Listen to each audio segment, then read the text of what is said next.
Trump साहब के election का साल है, वो तो राष्ट्रपति की गद्दी छोड़ना नहीं चाहते।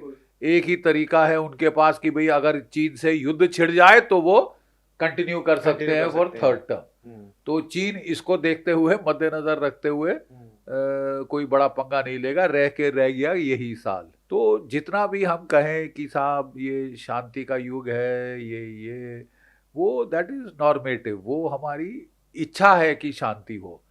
असलियत क्या है? असलियत मार काट, खूना खच्चर के सिवा और कुछ दिख ही नहीं रहा है। और एक्चुअली अगर आप बिलीव करते हैं एस्ट्रोलॉजी में, तो बिल्कुल वही ग्रहों की स्थिति है जो महाभारत काल में थी, बाय द वे। सर, आपको लगता है कि जिस तरीके से अमेरिका पूरे विश्व में अपनी जो गुंडागर्दी जिस तरीके से कर रहा है, हमने देखा कि वेनेजुएला में हमने देख लिया हाल ही में क्या हुआ है, एक रात में उनको राष्ट्रपति को उठा कर लेकर आ गए, वो ईरान के साथ भी कुछ इसी तरह का करने का प्रयास कर रहे हैं। क्या अमेरिका को लगता है कि ईरान इतना आसान रहने वाला है, या जो भी मिडल ईस्ट कंट्रीज हैं उनका क्या रोल रहने वाला है? गुंडागर्दी क्या वो भी सहन करेंगे अमेरिका की, डोनाल्ड ट्रंप की, या कुछ अपना अमेरिका वहां पे कर पाएगा? सर देखिए, ऐसा है कि अमेरिका चुनता है बड़े कमज़ोर देश हमला करने के लिए, पीटने के लिए, है जैसे कि इराक हो गया, लीबिया हो गया, अफगानिस्तान हो गया। ना फौज, ना हवाई फौज, ना कुछ, उसको मार दो, पीट दो, दुनिया भर में क्रीग मुंडोलो, है वो टार्जन जैसे छाती पीटनी शुरू कर दो अपनी, मैं टार्जन, मैं टार्जन। बात ऐसी है साहब, दो टूक शब्दों में, कि किसी कोने से ईरान वेनेजुला नहीं है, किसी कोने से नहीं। वेनेजुला केवल मशहूर है मिस यूनिवर्स ब्यूटी पेजेंट के लिए, मिस वर्ल्ड के लिए।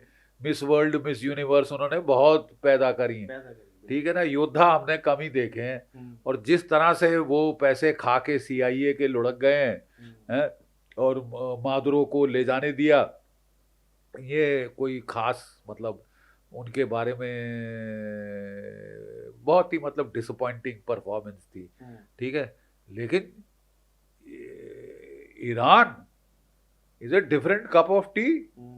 आप ईरान से पंगा लोगे, ठीक है, आप शक्ति ज्यादा है ईरान से, और इजराइल और अमेरिका मिलके ठोकें ईरान को, तो निश्चित उसकी हार होगी।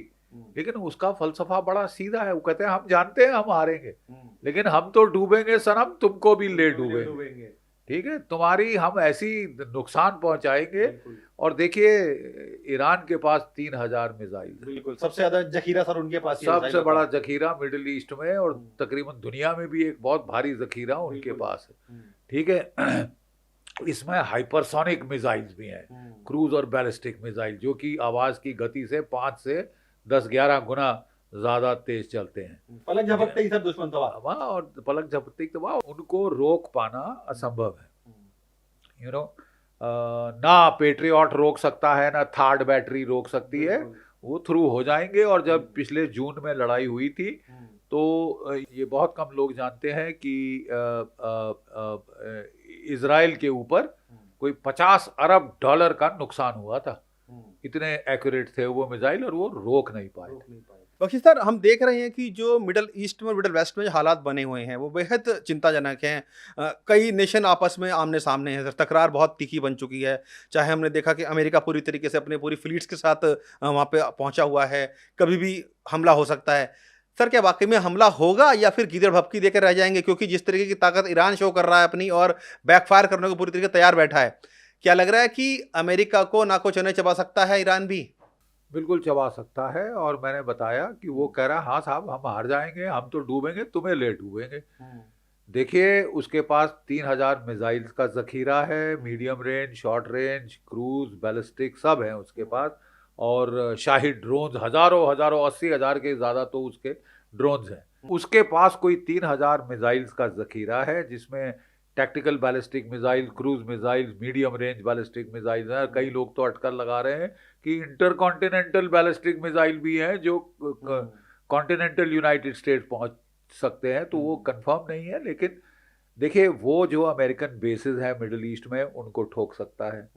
जो American aircraft carrier Abraham Lincoln, वो खाड़ी हॉर्मूज के अंदर आया था, नैरो वाटर्स में, वहां वो मनूवर नहीं कर सकता। और उसने ईरान के पास हाइपरसोनिक मिसाइल हैं, उसके पास किंजाल हैं रूस के, और अब उसने C-802 302 मिसाइल सुपरसोनिक चीन से ले लिए।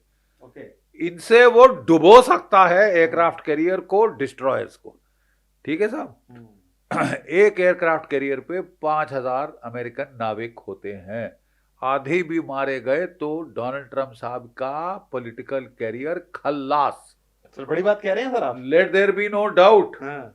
Late there be no doubt. आप 5,000 तो छोड़ दीजिए साहब, अगर एक वो जो एजीज क्लास डिस्ट्रॉयर भी हिट हो गया जिसमें 250 से 300 नाविक होते हैं, मिड टर्म इलेक्शन का साल है, डोनाल्ड ट्रंप साहब के इतने बॉडी बैग पहुंच गए, उनका political career finish, lame duck president बन जाएंगे।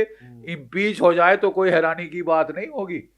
अगर एक भी हिट हो गया सर, एक भी हिट हो गया, आटे दाल का भाव पता चल जाएगा। और इस बात का इल्म सर उनको भी इस बात का है कि जिस तरह की मिसाइल्स उनके पास हैं ईरान के पास, वो कहीं ना कहीं बैकफायर जरूर करेगी सर उनको। बिल्कुल बिल्कुल करेगा, पलटवार करने के लिए बिल्कुल। वो कह रहा है हम तो बस ट्रिगर दबाने के लिए तैयार हैं। बिल्कुल, तुम करके तो देखो, तुम करके देखो, हम तुम्हें बताते हैं होता है क्या आटे दाल का भाव।